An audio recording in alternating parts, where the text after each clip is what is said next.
Hello there everyone, Porterhouse here, and today we're going to take a departure from the usual reviews to take a look at what I consider essential mods. This will be a first in a series where I list mods that are essential to my gaming experience. I stress the word my because everyone is a little different in how they want their games to look and feel. While I often like immersive mods, my game is just on the edge of the horizon away from immersion. Your experience may be totally different.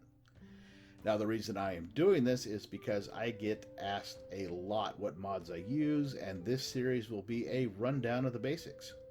Before I begin, I want to say that without SKSE and SkyUI, almost none of these mods would be possible, so we need to acknowledge the basis of what a lot of mods are built on by thanking the teams that developed those two essential items.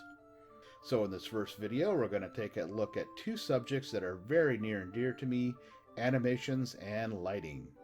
Animations. Pretty jump animations by dualsun.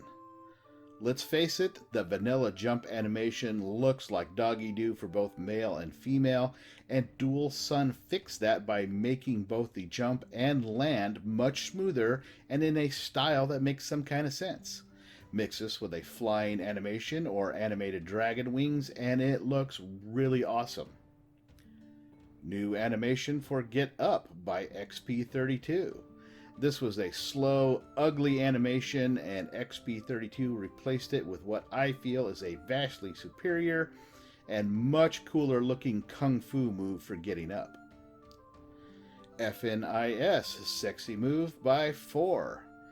This is another animation replacer that gets rid of that boring default walk animation for the ladies in your game, both player and NPC. The spectrum runs from vanilla to oh damn, look at that sway. Not only can you set the animation levels in the MCM, you can also use a dialogue option to set the sexiness level of any NPC's walk. So if you don't want old lady Freya swinging her hips like a Vegas showgirl, you can set her level to something a little lower. Also, a bit of news: Fore is going to be updating FNIS, adding functionality in 360 degrees as in all directions. It'll be for Special Edition first and Legendary Edition later. I don't have any timeline on that, so please don't ask. And Fore noted that there were some software kinks to be worked out, so please be patient and don't bother him. He's a busy guy. Next up, lighting. Now, when I'm talking lighting, I'm not talking EMBs. However, if you're curious, I do use Somber Dreams EMB that has been tweaked to my personal preferences. Now, what I am talking about is light sources, and first up we have Lanterns of Skyrim by MannyGT.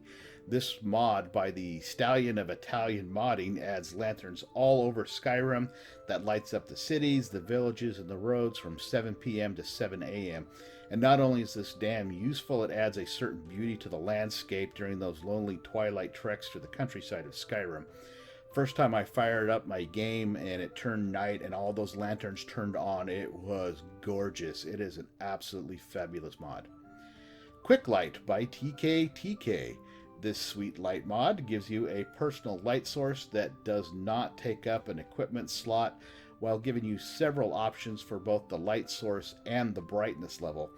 Now, when I'm talking about light source, you can have a lantern at your belt, a light ball floating above your head, or no apparent source at all. And then, like I was saying, you can set the brightness. So my personal favorite is the lantern on the belt set to slightly bright. You would probably have to adjust that according to the EMB or the darkness level in your games.